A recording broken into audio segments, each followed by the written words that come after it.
Hey Canyon Ridge, what a season it has been. Full of real struggles, ups and downs, twists and turns all along the way. But in all this, we continue to see people engage their neighbors more than ever. God's people continue to worship, discovering what He's saying to them and taking real action. Well over 100 new groups have come together, and we're beginning to see generational multiplication. Groups that start groups that start groups. That's because people are doing what God is saying and sharing it in ways that help people connect to Him and His people, reaching all the way around the globe, even to the Middle East. So good. In the midst of all this, we see the high value of communication so we can be in this together. So today I want to update you on a few things going on around our church. As you know, our church functions on the giving of people. Our operations team, a volunteer team that works side by side with our staff, works to maximize the impact of every single dollar and to plan well for the financial future. It will not surprise you that our giving in this year has not been as high as anticipated. But because of the adjustments made early in this pandemic season and this year and adjustments made in our spending, we anticipate finishing this fiscal year in great shape. As we look ahead to the next fiscal year beginning September 1st, we've positioned our church to be highly flexible and impactful. We know that when people give to the local church, they are giving open-handedly to God to trust Him more and grow in their faith. We also know that it's the responsibility of the church to make the most of all that is given. I want to assure you, our staff continues to work extremely hard to make every single dollar count. And while many meetings are not happening, a great deal of ministry, not just by our staff, but by volunteers and people across our church, a great deal of ministry to individuals and groups continues and even increases in this season. We know that what's true here at Canyon Ridge about financial challenge is also true in many of our homes. We know that this season will be a challenging financial season for so many. Whether the financial strains have hit yet or not, or whether you're bracing for the impact in months to come, Financial Peace University can help you be prepared. For the last 5 years, our family has benefited greatly from the resources available here, and they matter now more than ever. Our church has arranged for as many as want to across our church to register for an extremely discounted rate of Financial Peace University. You can find all the details at canyonridge.org/lifeboat, and scholarships are available as well. Well, many have also been asking about when we're going to regather for worship services and ministry on campus. As we look around, we see other churches regathering. What you may not see is that there are other churches still who have decided not to regather anytime before January of next year. So many different places, faithfully doing the very best they know how and that God is calling them to do. At Canyon Ridge, our elder team has been consistently praying, watching, and discussing what will be the most faithful and wise response. Our staff has been helpful as well, along with our congregation, as multiple surveys of people across our church have been conducted to try and learn what we can about how our church is experiencing this time apart. At this time, we do not anticipate regathering on campus in August or in September.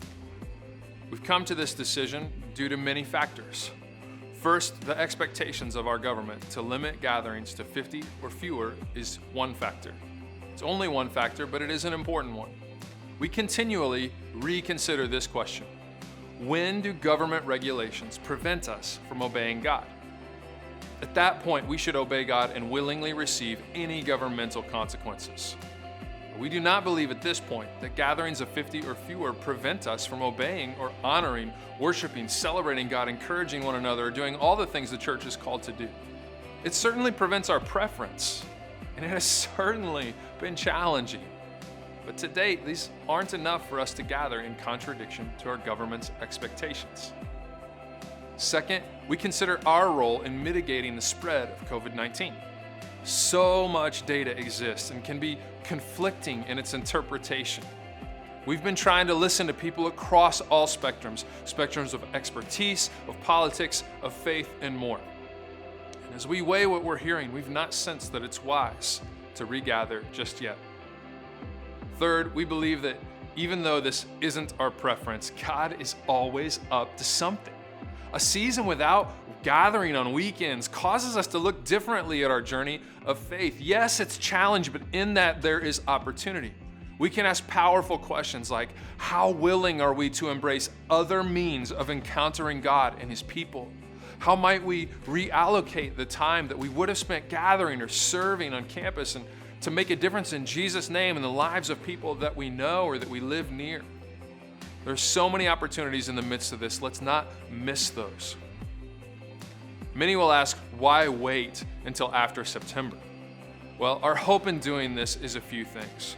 First, our hope is that it creates space for all of us to ask a different question than, when will we regather? As long as we focus on that question, we may be missing more powerful questions just on the other side. By pushing the date a little bit further out than we normally would, it creates some space for us to ask God what He's up to in this time as we continue to gather online and in homes. It also allows our staff to serve people in a more focused way for the next several weeks. Second, we hope it allows time for some of the ebb and flow of COVID and the government's response to settle into a pattern that helps us know it's time to regather. As of today, there's some good news around the infectivity rate being under 1, and the total cases seem to be trending downward. We hope and pray that these continue over time and that other indicators which cause concern join them. These kinds of things will be one of the factors that help us know it's time to regather wisely. When the time comes, I assure you, our staff and volunteers will be ready. We prayerfully prepare for that day. But in the meantime, we're working on meaningful gatherings according to government expectations that help us affirm God's calling for each of us and how the people of Canyon Ridge will have all the impact and experience all the growth that God has in mind for each of us. As always, encouragement, questions, and concerns can be sent to info@canyonridge.org. And our team will help direct those to the right people.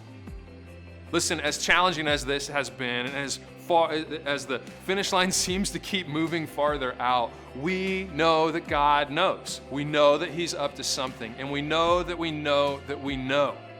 God has put His Spirit in us as a people and positioned us at just the right time, in just the right place to do all the things that He has called us to do.